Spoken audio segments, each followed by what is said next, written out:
시청자 여러분 안녕하십니까? 경제 인사이더들의 신박한 통찰과 함께하는 경제 인사이트 정철진입니다. 먼저 오늘 하루를 뜨겁게 달궜던 경제 뉴스 투데이 핫 경제부터 살펴보겠습니다.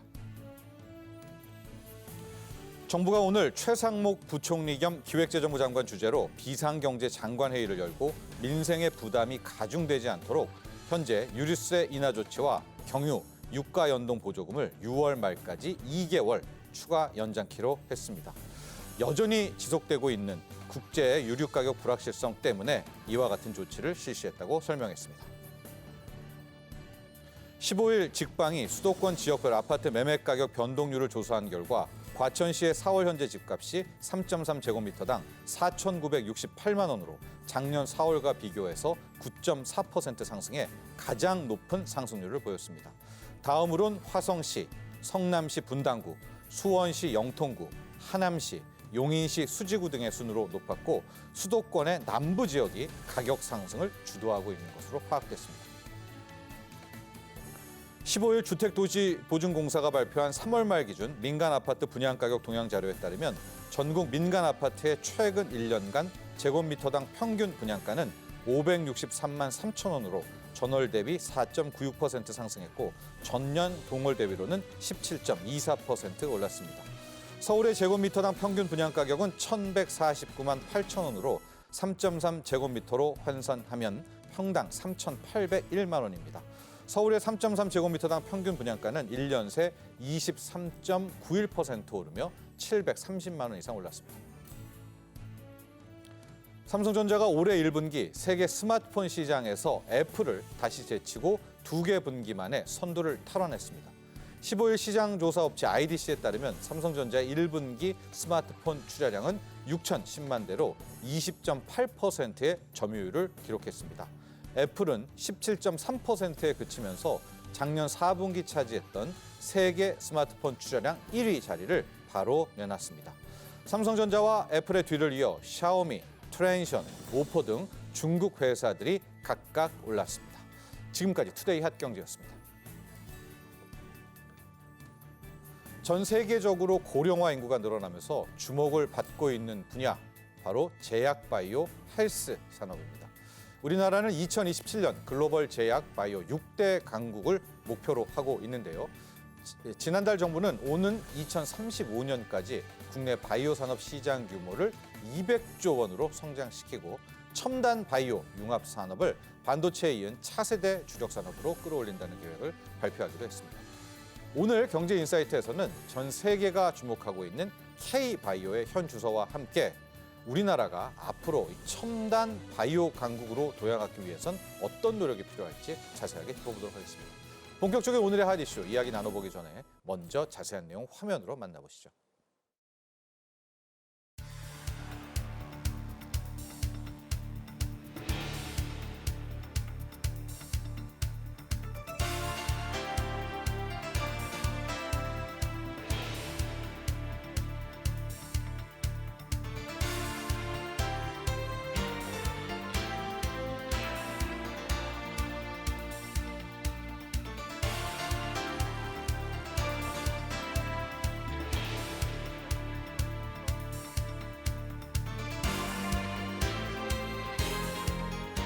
우리나라는 바이오 산업 후발주자임에도 뛰어난 제조업 역량을 발판으로 해서 바이오 시밀러 생산과 같은 바이오 제조 분야에서 빠르게 선진국을 따라잡았습니다.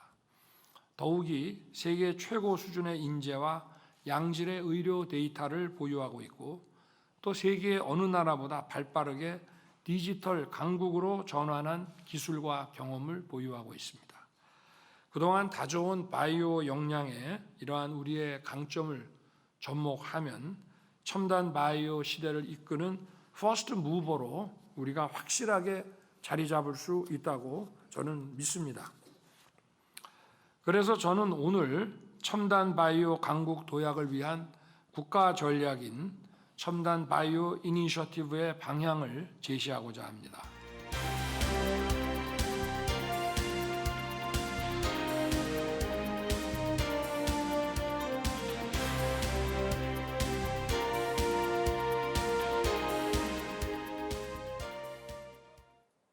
오늘의 경제인사이트 두 분의 전문가와 함께합니다. 설대우 중앙대학교 약학대학 교수 강하나 전 이베스트 투자증권 애널리스트 모셨습니다. 안녕하십니까? 네, 안녕하십니까? 안녕하세요.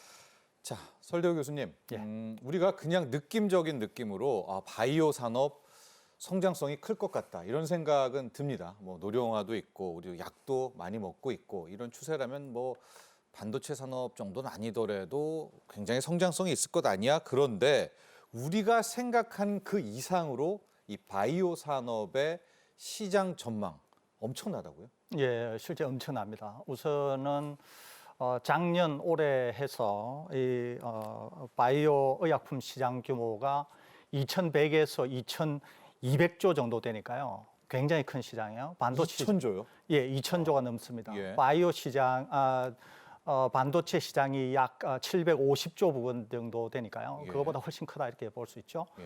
많은 분들이 이제 고령화와 관련해서 시장이 커질 거다 이렇게 얘기하는데 고령화가 매우 중요한 요소이기는 하지만 다른 요소가 하나 더 있습니다. 세계적으로 볼 때 네. 소득 수준이 증가하고 있다고 하는 게 아주 또 결정적입니다. 왜 그러냐면 네.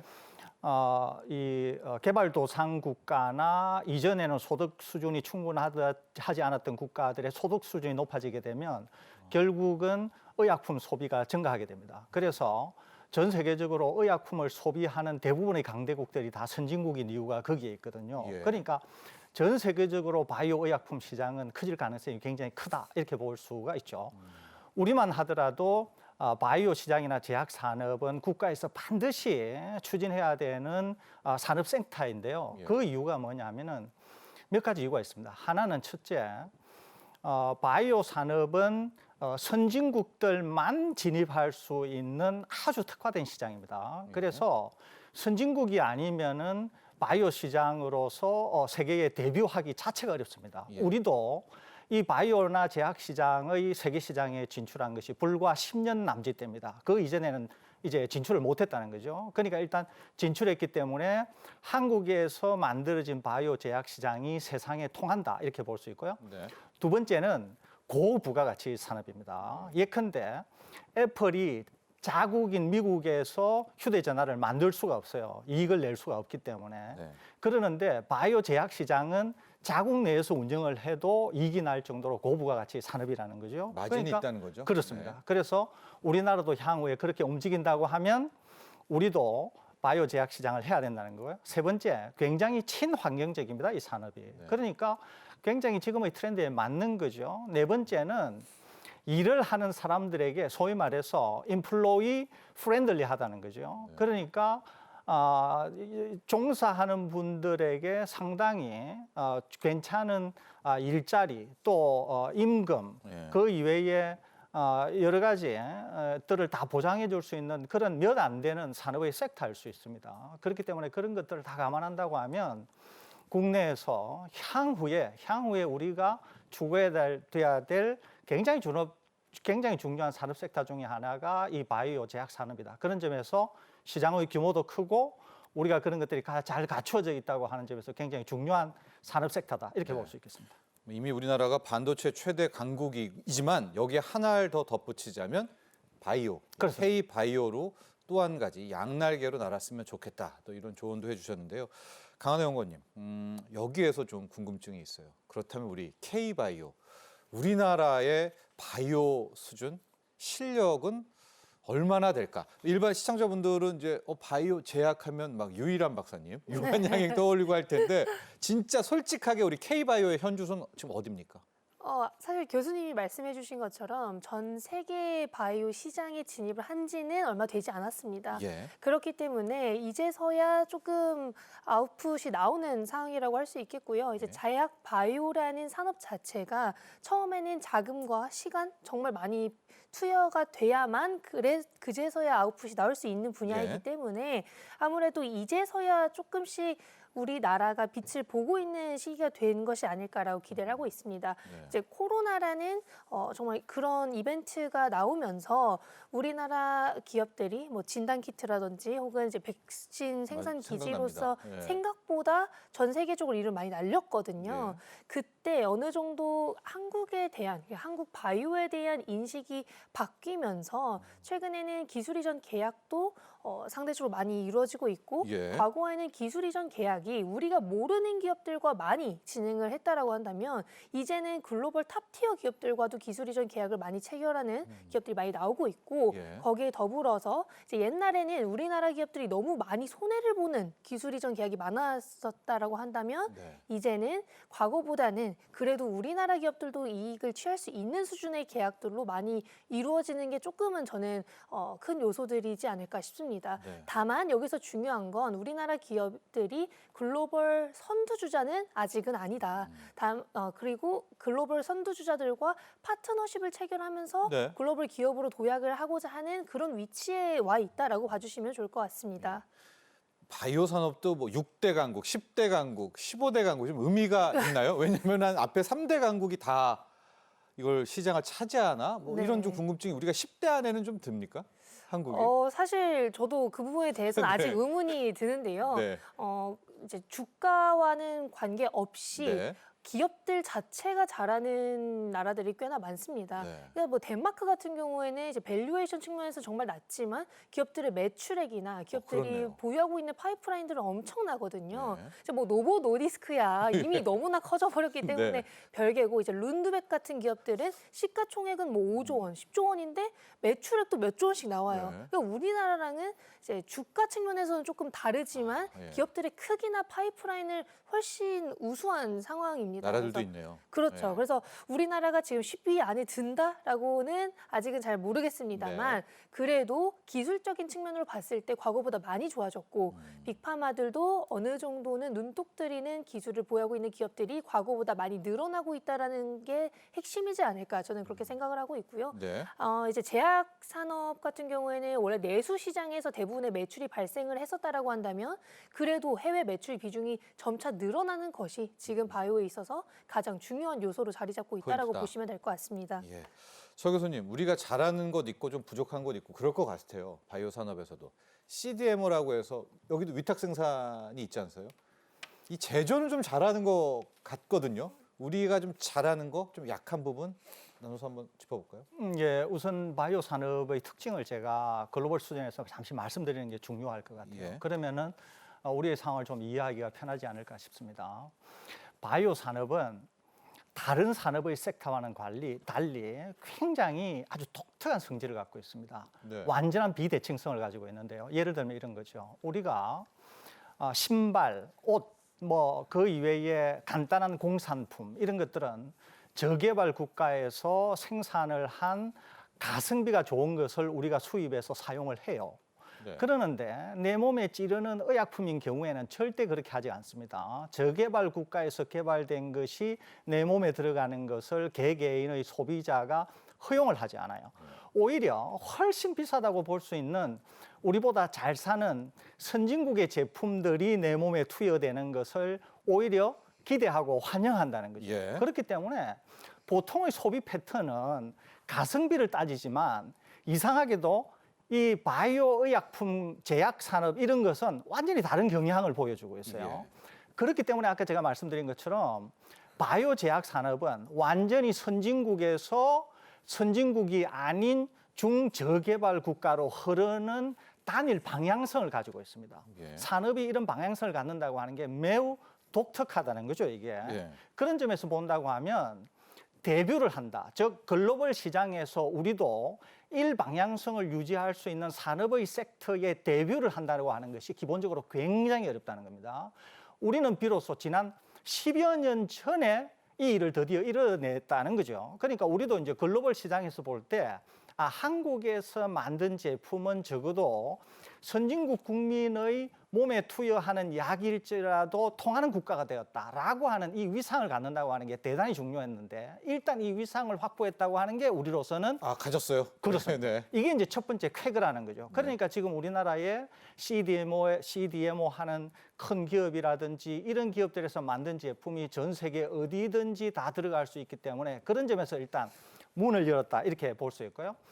이 바이오 산업과 관련해서 굉장히 중요한 요소 4가지가 있는데요. 네. 첫 번째가 인력입니다. 그러니까 고급 인력이라고 볼 수 있죠. 두 번째는 기술입니다. 그러니까 전 세계 시장에서 경쟁을 하려고 하면은 그에 상당한 기술이 뒷받침이 돼야 됩니다. 세 번째는 자본이라고 볼 수 있어요.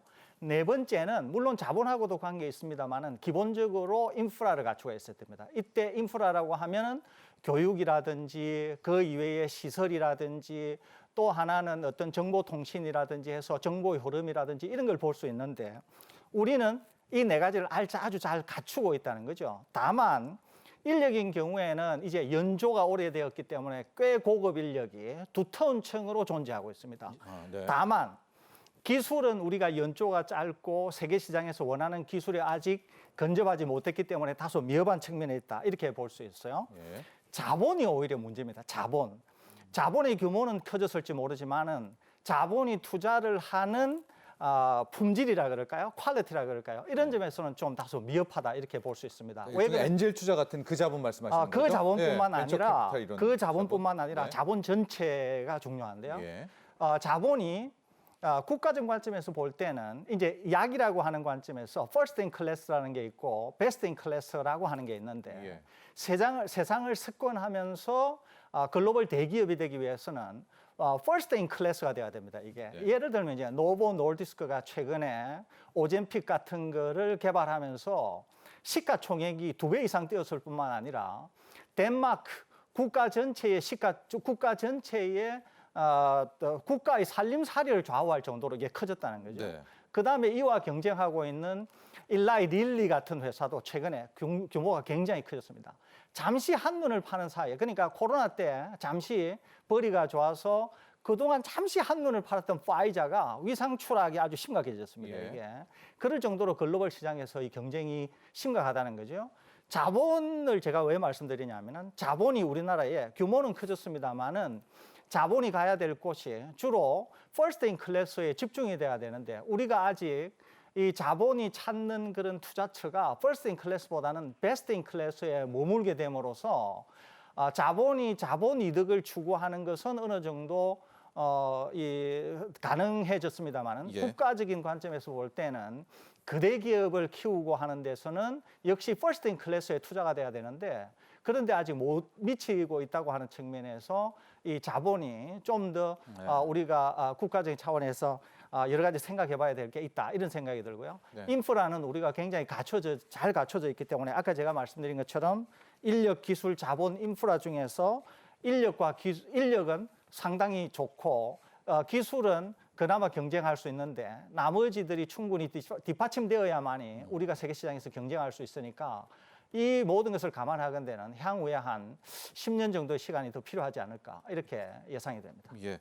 마찬가지 질문입니다. 강한호 연구원님. 우리가 좀 보면 진짜 제조는 잘하는 것 같아요. 특히 주식 투자하시는 분들도 다 이런 부분은 인정하고 알테오너지나 뭐 유한양 이런 거 보면 된 것 같은데라는 생각도 들지만 일반 국민들이 느끼기에는 우리는 막 그런 빅 신약, 비아그라 같은 거 우리 왜 못 만들지? 막 이런 좀 질문이 있거든요. 네.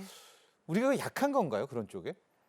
이게 뭐 기술적인 것도 좀 네. 늦게 시작을 했기 때문인 것도 있지만 아까 말씀해 주신 거에 덧붙이자면 예. 자본력이 많이 부족합니다. 이게 우리나라가 점점 선진국화가 되고 있고 뭐 정책적으로 바이오 산업에 투자를 많이 한다고 하고 예. 큰 기업들도 이제 자체적으로 연구개발 비용에 많이 투자를 하기 시작했지만요. 이게 퍼센티지로 따지면 우리나라 기업들이 만약 매출액의 뭐 20%를 연구개발 비용에 재투자를 한다라고 할지라도 그게 몇 천억 원밖에 되지 않습니다. 이제 미국이나 유럽 쪽에서 대형 빅파마들의 경우에는 예. 연구개발 비용만 매년 10조 원, 뭐 20조 원씩 써요. 그러니까 우리나라 기업들이 다 합쳐도 그 정도 규모가 안 나오거든요. 사이즈가 완전 다른데. 그러니까 셀트리온 삼성바이오 쪽도 연구개발 비용에 써봤자 몇 네. 천억 원대입니다. 그래서 우리나라 기업들이 다 합쳐도 빅파마 한 곳보다도 연구개발 비용이 안 되는 그런 수준이기 때문에 예. 지금 뭐 퍼스트 인 클래스든 베스트 인 클래스든 신약 개발을 하기 위해서 인프라 자체가 좋진 않다라는 거죠. 특히 돈이 자본, 없으니까. 예, 돈. 근데 이제 네. 신약 개발은 돈이 많이 들어가지 않습니까? 네. 그리고 글로벌 FDA 승인을 받기 위해서는 뭐 그런 노하우도 당연히 필요하고요. 그래서 그런 것들을 생각해 봤을 때 이제 자금적인 요소, 그러니까 정책적으로 많이 지원을 해줘야만 하는 거고, 일본은 어떤 식으로 바이오 기업들을 성장시켜 나갔냐면 네. M&A를 통해서 성장을 많이 시켜 나갔거든요. 근데 우리나라 기업들도 최근에 M&A를 예. 많이 시작하고 네. 있거든요. 그래서 저는 그런 걸 봤을 때 그래도 바이오 쪽의 비바이오 기업들 중에서 돈 많은 기업들이 바이오 쪽에 투자를 하기 시작한 것, 예. 그리고 합병을 점차 많이 하기 시작한 것이 조금은 바이오 산업이 좋아질 수 있을 거라는 그런 기대감을 끌어주지 않을까, 그렇게 기대를 하고 있고, 예. 기본적으로 그런 제조 쪽, 뭐 CDMO, CMO는 너무나 좋지만 바이오 소부장 쪽은 또 엄청 약합니다. 네. 그러니까 원료 의약품 쪽도 그렇고, 그렇죠. 바이오 소부장이라고 하면은 이제 바이오 의약품을 개발하기 위해서 들어가는 것들 있잖아요. 네. 세포를 키우기 위한 세포의 밥, 배지 네. 이런 것들을 저희가 거의 다 전량 수입을 합니다. 뭐 7, 80%. 네. 그러니까 이게 돈이 될 수가 없는 거죠. 그렇다고 우리나라 기업들 걸 쓰기에는 예. 아직 인증을 받지 못했고, 우리는 수주를 글로벌 빅파마로부터 받는데 그들이 과연 그걸 허락해 줄까요? 그러니까 이게 너무 하이 리스크인 거예요. 그래서 그런 것들이 안정화되고 인정을 받기 위해서는 시간이 필요하고, 예. 글로벌 인증을 받은 그런 바이오 소부장 기업들이 많아짐에 따라서 우리나라 기업들이 조금 더 수출을 많이 할 수 있게 되는 것, 혹은 우리나라에서 수주를 받고 생산을 하더라도 국산화된 제품들을 쓸 수 있게 되는 것을 조금 지켜봐야 될 것 같습니다. 예. 인력, 기술, 그리고 인프라는 좀 그런가요? 인력 기술은 어느 정도 좀 따라붙고 있는데 가장 지금 K바이오의 취약점이 이 자본입니다. 그래서 뭐 직접 돈을 투입하지 못한다면 M&A라도 좀 해야 되는데, 글쎄요, 앞으로 더 많은 이 자본력들이 필요하다. 우리 두 분의 전문가도 이야기를 해주셨고요. 그래서 이제 정부가 우리 6대 바이오 강국 진입을 위한 어떤 계획들을 실시하고 있는데, 이 얘기를 하기 전에 우리 시청자분들도 관심도 많을 것 같고 다 주변의 암 얘기들을 좀 해서 이 캔서 문샷 얘기를 짧게라도 좀 하고 본격적으로 이야기를 넘어가야 될 텐데요. 설대우 교수님이 캔서 문샷, 앞으로 암 사망률을 바이든 행정부가 뭐 절반까지 줄이겠다, 뭐 이런 계획 아니겠습니까? 예, 그렇습니다. 이거 될까요? 암 정복 프로젝트. 이제 야심차게 기본적으로 하겠다는 거죠. 그런데 이게 이제 될지 안 될지는 이제 지켜봐야 되겠습니다만은, 지금 암 환자이시거나 암 환자를 가족으로 두고 계신 분들이 예.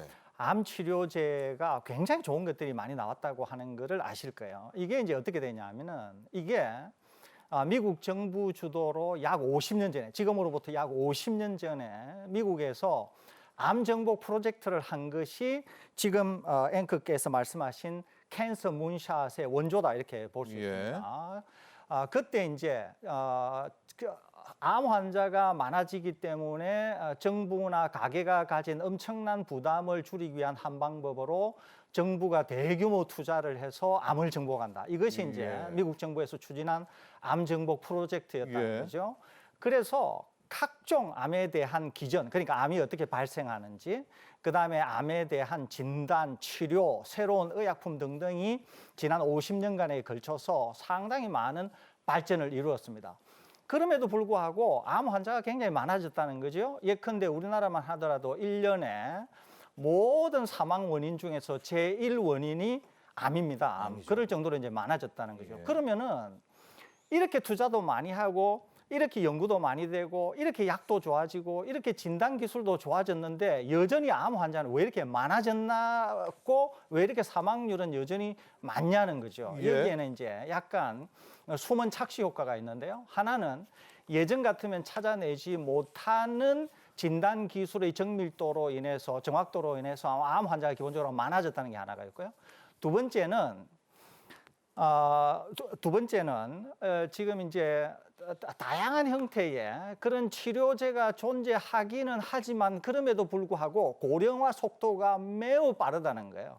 암은 고령화와 직접적인 연관이 있습니다. 예. 그렇기 때문에 돌연변이가 축적되어서 암이 되기 때문에 고령화가 되면 될수록 기하급수적으로 암 환자가 늘어나는 거죠.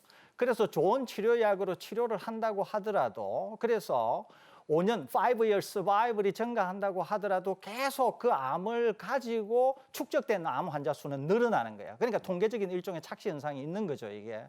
그러다 보니까 암 환자는 향후로도 더 늘어날 가능성이 많다는 거죠. 그러다 보니까 이제 미 정부에서 50년 전에 암정복 프로젝트와 유사하게 캔서 문샷이라고 하는 걸 통해서 2047년까지 네. 암 환자의 사망률을 지금의 그러니까 그 당시 2047년 당시에 반으로 떨어뜨리겠다고 하는 거거든요. 그러니까 이것이 정말 실현될지 안 될지는 모르지만 글로벌 정부들, 미국을 위시한 글로벌 예. 정부들 또 다양한 기술을 가지고 있는 다양한 방면의 그런 기업들이 여기에 참여함으로써 지난 50년간의 암정복 프로젝트가 이루었던 성과 같은 것을 향후에 얻어내겠다 네. 이런 것들인데 이것은 뭐 상당히 긍정적이고 암 환자에게 희망을 주는 것입니다만은 정확히 이런 목표를 달성할 수 있을지는 모르겠습니다. 네. 그렇지만은 향후에 여러 가지로 보건대 산업적인 측면 또 환자의 권익 또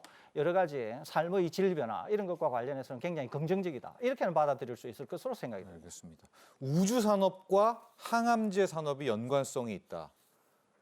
중력과 연관성이 있습니까? 항암제가 이거는 뭐 팩트인가요? 믿거나 말거나 한 거 뭐죠 이거? 이제 뭐 항암제가 직접적으로 관련이 있다라기보다는 예. 암세포가 중력이 없는 그런 우주에서 성장 기능이나 혹은 구조를 훨씬 더 자세하게 볼 수 있겠다라는 취지로 이제 항암제를 우주에서 개발해내겠다라는 겁니다. 그래서 예. 나사가 캔서 문샷에 합류한 게 그 때문이고요. 다만 너무나 미래의 얘기로 그러니까요. 저는 예, 예. 보여져서 네. 이게 지금 당장 뭐 항암제를 우주에서 개발해내겠다, 뭐 그게 베스트 인 클래스가 되겠다라기보다는요. 네. 이제 암에 대한 공부, 암에 대한 연구를 거기서 조금 더 확실하게 해줄 수 있지 않을까라는 대한 게 이제 메인이지 않을까 저는 그렇게 생각을 하고 있습니다. 네. 그래서 뭐 나사가 아니라고 하더라도 뭐 지금 전 세계적으로 큰 기업들, 뭐 나라와 관련 없는 그런 엔비디아 같은 기업들도 네. 최근 이제 캔서 문샷이나 뭐 바이오 그러니까요. 쪽에 투자를 많이 네. 하고 파트너십도 많이 체결하고 있는 걸 보면 그냥 전체적으로 암이든 암이 아니든 좀 공부를 많이 하고자 하는 의지가 확실히 보여지는 것 같고 예. 이 또한 그것과 비슷한 맥락으로 보시는 게 맞을 것 같습니다. 예. 그렇습니다. 좀 이따 저희가 영상 하나 보고 2부에서는 이 바이오 융합 그러니까 바이오와 뭐 IT 결합 이 얘기도 하게 될 텐데 자 영상 저희가 들어가기 전에 짧게 이거 한번 우리 두 분의 전문가께도 물어볼게요. 지금 정부가 제3차 제약 바이오 산업 종합 계획을 통해서 2027년까지 6대 강국으로 도약하겠다. 두 분께 모두 물어보겠습니다. 먼저 우리 강 위원님. 네. 탑 6 가능할까 하고 가능하려면 뭐 해야 될까 네. 이렇게 있다면은 뭐 좀 어떻게 보세요? 가능할까요? 탑 6? 좀 무조건적으로 6위 안에 들겠다는 잘 모르겠습니다만 네. 일단 기본적으로 우리나라가 6위 안에 드는 선진국이 된다면 뭐 가능성이 높아질 수는 있겠습니다만 네. 제가 알기로 6위는 안 되는 걸로 경제 알고 수준도 6위. 네네.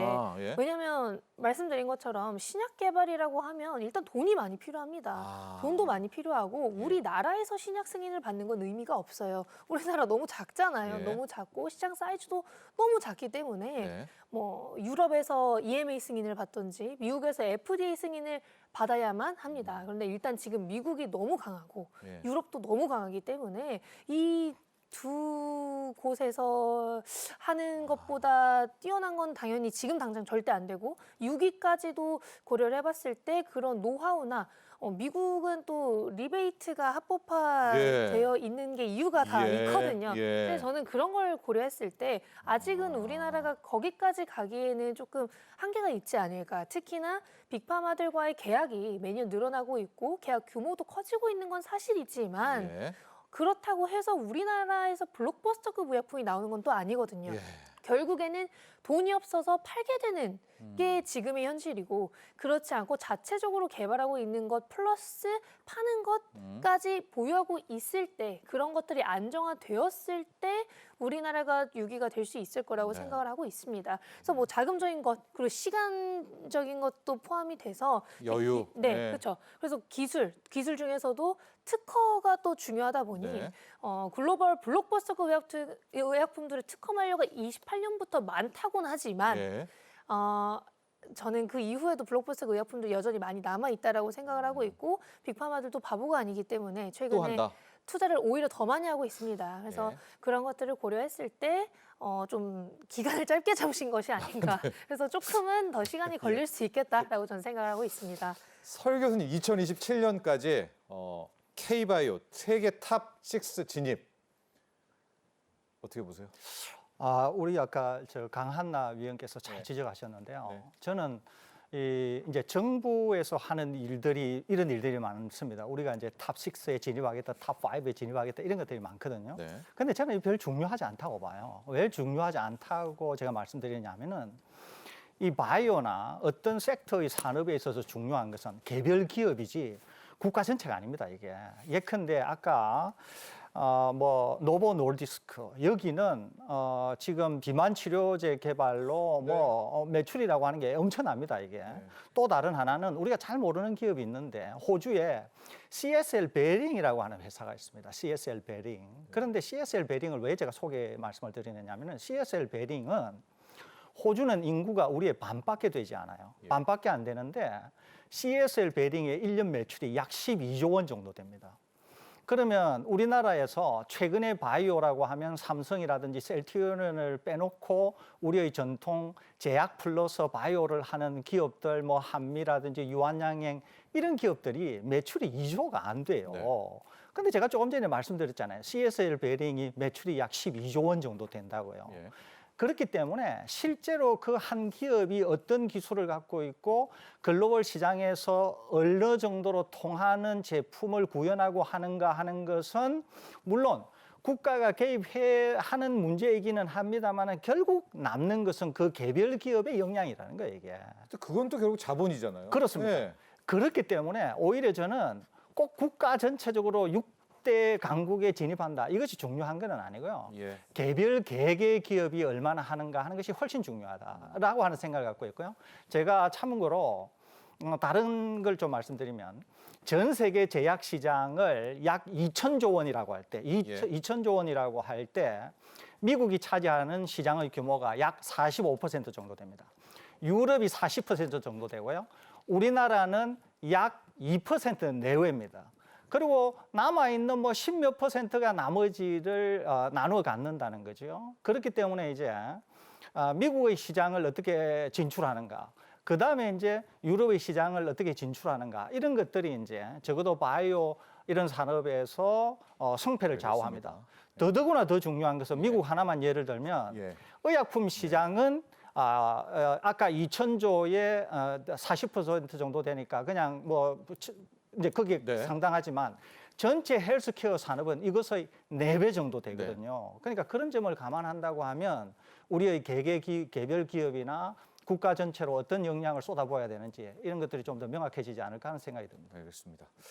자, 지금 최근 정부는요, 바이오 산업을 육성하기 위한 다양한 정책들 중에 하나로 이 바이오 산업, 전통적인 바이오 분야와 디지털 등등을 섞는 이 융합하는 첨단 바이오로 영역을 확장하고 있습니다. 성장성이 굉장히 높죠. 이 글로벌 첨단 바이오 쪽에서는 우리가 IT를 좀 잘 하니까 우위를 점할 수 있을까요? 또 이를 위해서 우리가 어떤 노력을 해야 할까요? 준비된 영상 보고 나서 계속해서 이야기 나눠보겠습니다.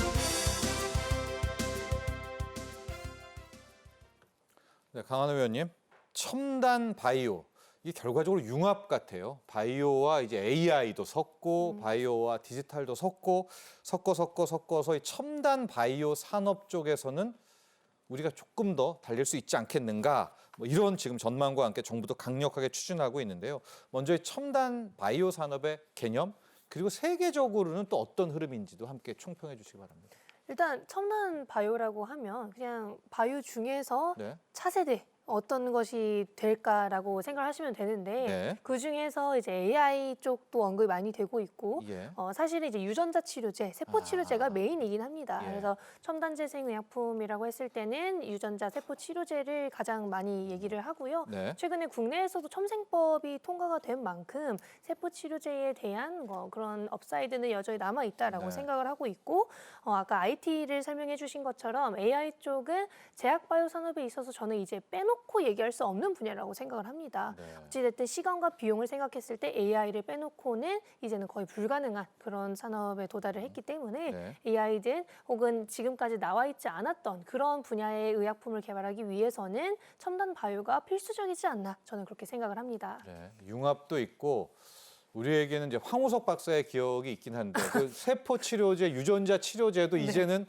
첨단 바이오로 다 들어가게 되네요. 그렇죠. 어찌됐든 그 분야가 우리 몸에 있어서의 근본적인 부분을 많이 건드리기 때문에 예. 의약품들 중에서 전 세계 세포 유전자 치료제 시장이 지속적으로 성장을 하고 있는 것도 사실이고 관심도 높아요. 그렇죠. 네. 그리고 아직은 이제 희귀 질환 쪽이 주를 이루고 있기 때문에 그 외에 좀 시장성이 큰 분야에서 많이 나오게 된다면 그때 한 번 더 저는 점프업을 할 수 있을 거라고 생각을 하고 있습니다. 네, 실제로 정부도 민생 토론회 통해 가지고 첨단 바이오 이니셔티브를 하나의 어젠다로 내세웠었습니다. 설대호 교수님, 첨단 바이오 이니셔티브 이 부분은 안 놓쳐야 되겠다.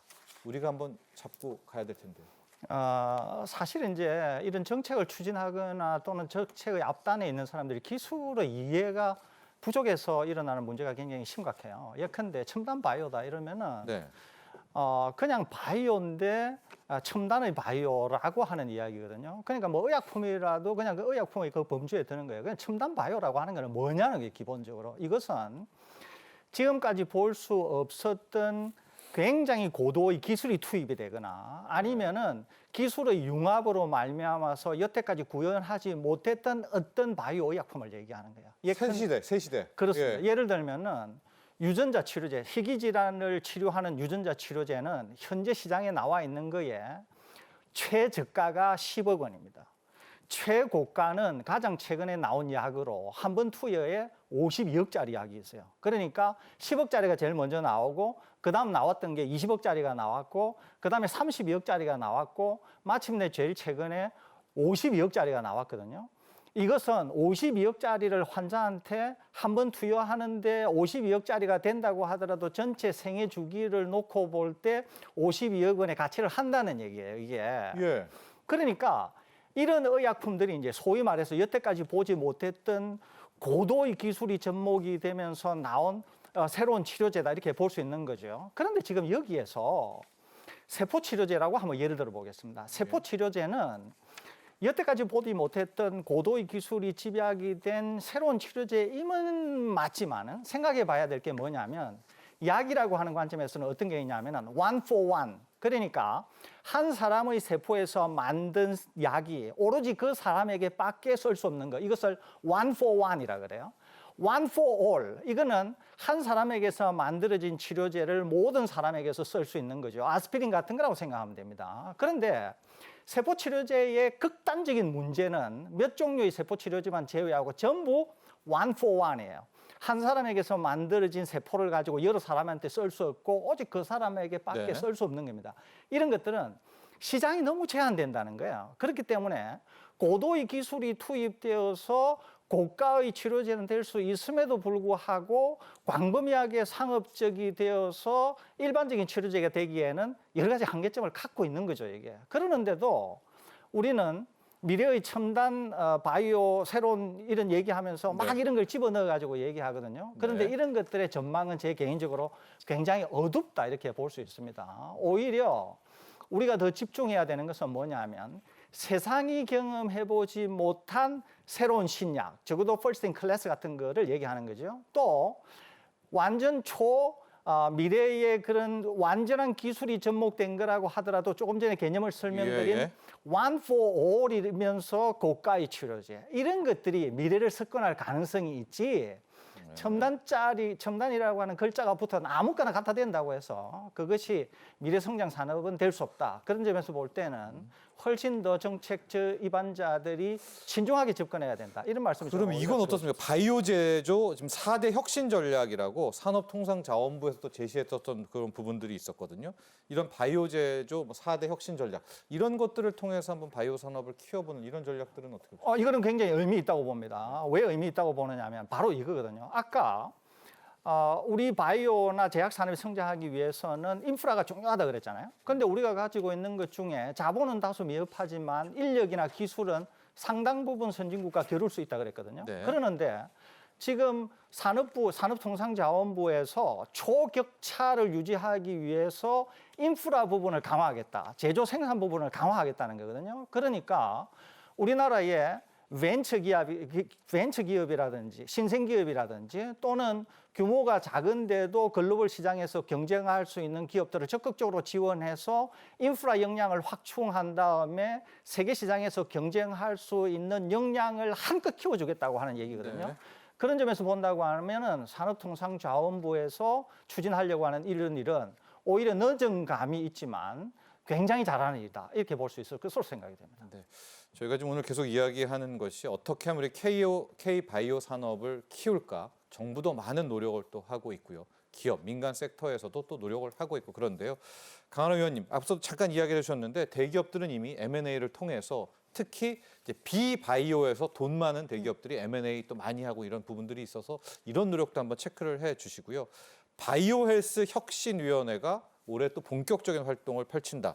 바이오 헬스 혁신위원회. 일반 시청자분들은 좀 낯설 것 같거든요. 이런 네. 활동들도 한번 종합적으로 이야기해 주시죠. 두 가지 일단 부분들. 이게 기본적으로 디지털 헬스케어 쪽에 좀 투자를 하기 위한 그런 위원회라고 저는 생각을 하고 있는데요. 네. 이제 아무래도 요즘 제약 바이오가 핫한 이유 중 하나는 디지털 헬스케어, AI 바이오 쪽 때문인 것도 있습니다. 예. 그래서 우리나라도 국가 측면에서 이제 디지털 헬스케어 쪽에 대한 투자를 많이 늘어나가고 있는 상황이고요. 의사과학자를 조금 더 양성하고자 하는 도 있고 거기에 더불어서 이제 규제가 워낙 심했었다 보니까 예. 그런 데이터 부분에서도 규제를 많이 완화하고자 함이 어느 정도는 있습니다. 예. 그래서 그런 것들을 고려했을 때 지금 당장 제약바이오 산업을 키워나가기 위해서는 디지털 헬스케어에 더불어서 그런 데이터 쪽에 대한 규제를 많이 완화하고자 함이 있는 것이고 그게 결국에는 이제 AI 바이오 그리고 그게 결국에는 또 신약 개발 쪽으로 다 이어질 수 있다라고 보시는 게 맞을 것 같고요. 네.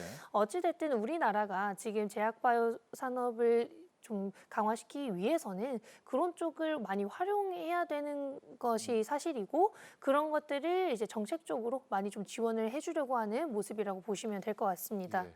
M&A 같은 것도 정부가 지원한다. 이건 좀 약간 좀 안 맞는 모순도 차원도 있지만 그렇죠. 통로를 좀 열어주는 건 어때요? 민간들이 좀 M&A 할 때 어떤 환상적인 그런 조합이 없을까요?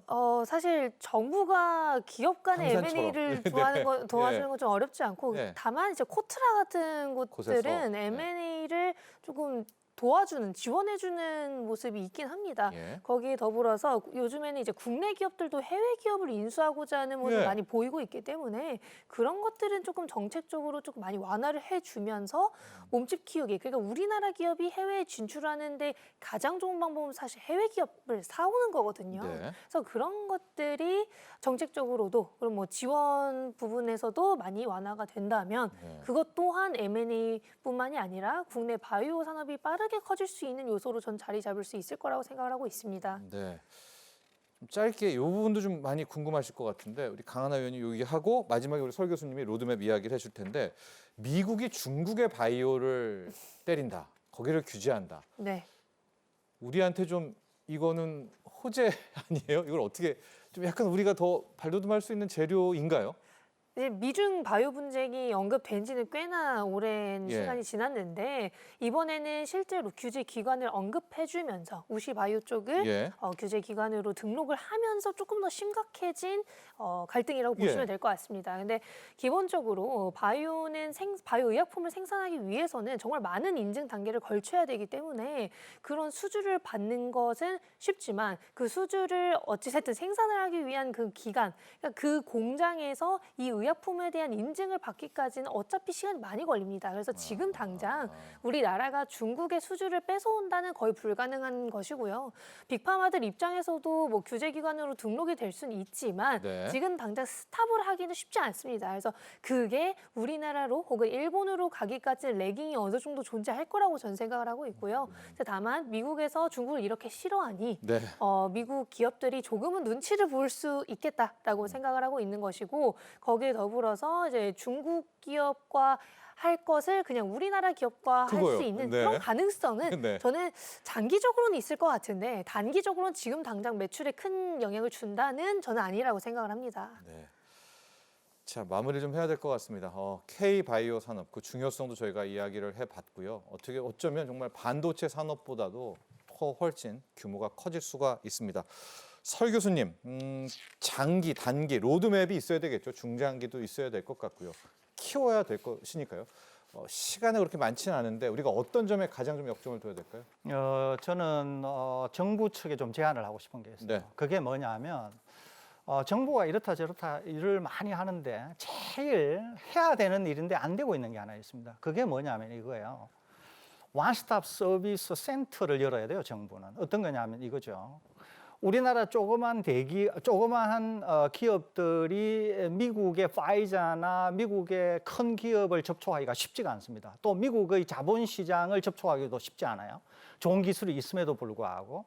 그런데 미국에 있는 한국 기업을 찾는 것도 이 원스톱 서비스 센터를 이용하면 되고 한국에 있는 기업도 미국의 누군가를 찾는데 원스톱 서비스 센터를 찾으면 되는 이런 센터를 정부에서 운영할 필요가 있다는 거죠. 그러니까 네. 브릿지 역할이나 이런 거를 해주는 정부 센터가 있으면 외국 기업이 국내 기업을 찾는데 또는 국내 기업이 외국 기업을 찾는데 매우 중요할 수 있다는 거죠. 그러니까 정부는 이런 거를 속히할 필요가 있다 이런 생각이 들고요. 두 번째는 자본시장이라고 하는 게 너무도 중요합니다. M&A뿐만 아니라 지금의 우리 주식시장 등등 해서 고도의 기술을 가지고 있는 기업이 자본시장을 통해서 완전히 글로벌화될 수 있는 이런 자본시장. 네. 이것은 정부만이 할 수 있는 것이거든요. 그렇기 때문에 정부가 이 두 가지에 대해서 확실히 역량을 좀 집중해 주신다고 하면 오히려 저는 지금의 우리 바이오에 굉장히 큰 호재가 되지 않겠나. 그리고 글로벌화로 가는데 굉장히 중요할 것 같다는 점에서 단지 이 두 가지를 좀 정부 측에 제안하고 싶습니다. 네, 자 이렇게 저희가 KU 바이오 산업의 현주소 그리고 바이오 산업 전체 미래 그리고 앞으로 우리가 나아가야 될 방향 여러 가지를 다각도로 논의해봤습니다. 오늘 함께해 주신 두 분의 전문가 모두 감사합니다. 감사합니다. 감사합니다. 자, 경제 인사이트 오늘 준비한 소식은 여기까지입니다. 잃어버린 30년의 늪에 빠졌던 일본 경제가 부활의 조짐을 보이고 있습니다. 일본 중앙은행은 3월 19일 8년 만에 마이너스 금리의 종료를 공식 선언하고요. 지금 가보시면 일본 물가 또 일본 기업들의 임금도 함께 오르고 있는데요. 다음 이 시간 경제 인사이트에선 이미 뛸 준비를 마친 게 아니죠. 다 달리고 있는 일본 경제 전망 그리고 일본 경제가 살았을 때 우리 한국 경제에 미치는 영향 이것은 뭔지 우리가 자세하게 짚어보도록 하겠습니다. 오늘도 함께해 주신 시청자 여러분 감사합니다.